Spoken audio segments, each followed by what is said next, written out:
Hello बच्चों, how are you? I hope you are all fit and fine at your home. Today we revise Mahabharata book chapter Abhimanyu.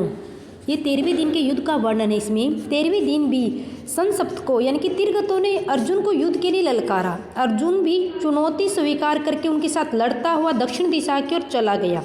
नियत स्थान पर पहुंचने पर अर्जुन और संसप्तकों के बीच घोर संग्राम छिड़ गया। संग्राम मीन्स युद्ध छिड़ गया। अर्जुन के दक्षिण की ओर चले जाने के बाद द्रोणाचार्य ने चक्रव्यूह की रचना की और युधिष्ठिर पर धावा बोल दिया। युधिष्ठिर की ओर से भीम, सात्यकी, चेकितान, धृष्टद्युम्न, कुंतीभोज, उत्तमौजा, विराटराज, वीर केकय आदि कितने ही सुविख्यात महारथियों ने द्रोणाचार्य के आक्रमण की बाढ़ को रोकने की जी तोड़ कोशिश की।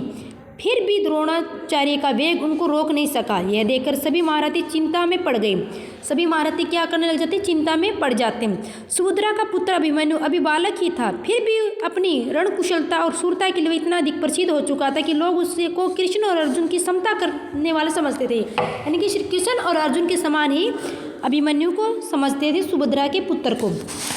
युधिष्ठिर ने इस वीर बालक को बुलाकर कहा, बेटा, द्रोण के रचे हुए चक्रव्यूह को तोड़ना हमारे और किसी वीर से नहीं हो सकता। अकेले तुम हो जिसके लिए द्रोण ने के द्वारा बनाए इस व्यूह को तोड़ना संभव है। तुम द्रोण की सेना पर आक्रमण करने को तैयार हो जाओ। यह सुनकर अभिमन्यु बोला, महाराज, इस चक्रव्यूह में प्रवेश करना तो मुझे आता है, पर प्रवेश करने के बाद कहीं कोई संकट आ गया तो व्यूह से बाहर निकलना मुझे याद नहीं है। युधिष्ठिर ने कहा, बेटा, व्यूह को तोड़कर एक बार तुम भीतर प्रवेश कर लो, फिर तो जिधर से तुम आगे बढ़ोगे उधर से ही हम तुम्हारे पीछे पीछे चले आएंगे और तुम्हारी मदद को तैयार रहेंगे। युधिष्ठिर की बातों का समर्थन करते हुए भीमसेन ने कहा, तुम्हारे ठीक पीछे पीछे मैं चलूँगा।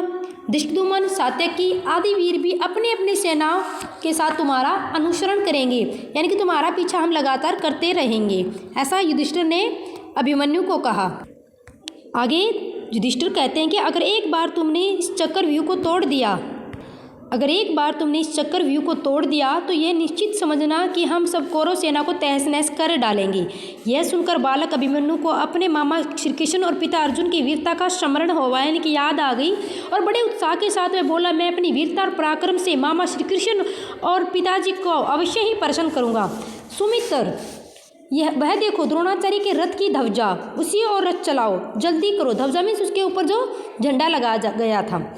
अपने सारथी को उत्साहित करते अभिमन्यु ने कहा, और सारथी ने भी उसी और रथ चलाया। अभिमन्यु की आज्ञा मानकर सारथी ने उधर रथ बढ़ा दिया। कौरव सेना में हलचल मच गई। अरे, अभिमन्यु आया और उसके पीछे पीछे पांडव वीर भी चले आ रहे हैं। द्रोणाचार्य के देखते ही देखते उनका बनाया हुआ चक्रव्यूह टूट गया और अभिमन्यु व्यूह के अंदर दाखिल हो गया। कौरव वीर एक एक करके अभिमन्यु का सामना करते आते गए और इस प्रकार कुछ करते गए कि जैसे आग पड़कर पतंगे भस्म हो जाते हैं। जो भी उसके सामने आया उस वीर बालक के बाणों की मार से मारा गया। जैसा पहले ही तय हुआ था, पांडवों की सेना अभिमन्यु के पीछे पीछे चली।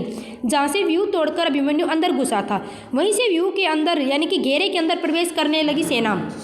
यह देखकर सिंधु देश का पराक्रमी राजा जयद्रथ, जो धृतराष्ट्र का दामाद था, अपनी सेना को लेकर पांडव सेना पर टूट पड़ा। जयद्रथ की ऐसी कुशलता और बहादुरी से ठीक समय पर व्यूह की टूटी हुई किलेबंदी को फिर से पूरा करके मजबूत बना दिया गया, जिससे पांडव बाहर ही रह गए। अभिमन्यु व्यूह के अंदर अकेला रह गया, परंतु अकेले अभिमन्यु ने व्यूह के अंदर ही कौरव की विशाल सेना को तहस नहस करना शुरू कर दिया। जो भी उसके सामने आता खत्म हो जाता। दुर्योधन का पुत्र लक्ष्मण अभी बालक था, परंतु उसमें वीरता भी आभा फूट रही थी। उसे भय छू नहीं गया था। अभिमन्यु के बाण वर्षा से व्याकुल होकर जब सब योद्धा पीछे हटने लगे तो वीर लक्ष्मण अकेला जाकर अभिमन्यु से लड़ भिड़ गया। वह वीर बालक भाले की चोट से तत्काल मृत होकर गिर पड़ा। यह देखते कौरव सेना आर्त स्वर में हाहाकार करने लगी, यानी दुखी स्वर में हाहाकार करने लगी।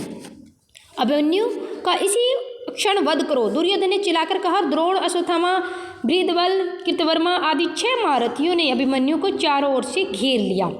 द्रोण ने कर्ण के पास आकर कहा, इसका कवच भेदा नहीं जा सकता। ठीक से निशाना साधकर इसके रथों के घोड़ों की रस्सी काट डालो और पीछे की ओर से इस पर शस्त्र चलाओ। कर्ण ने यही किया। पीछे की ओर से बाण चलाए। अभिमन्यु का धनुष कट गया। घोड़े और सारथी मारे गए।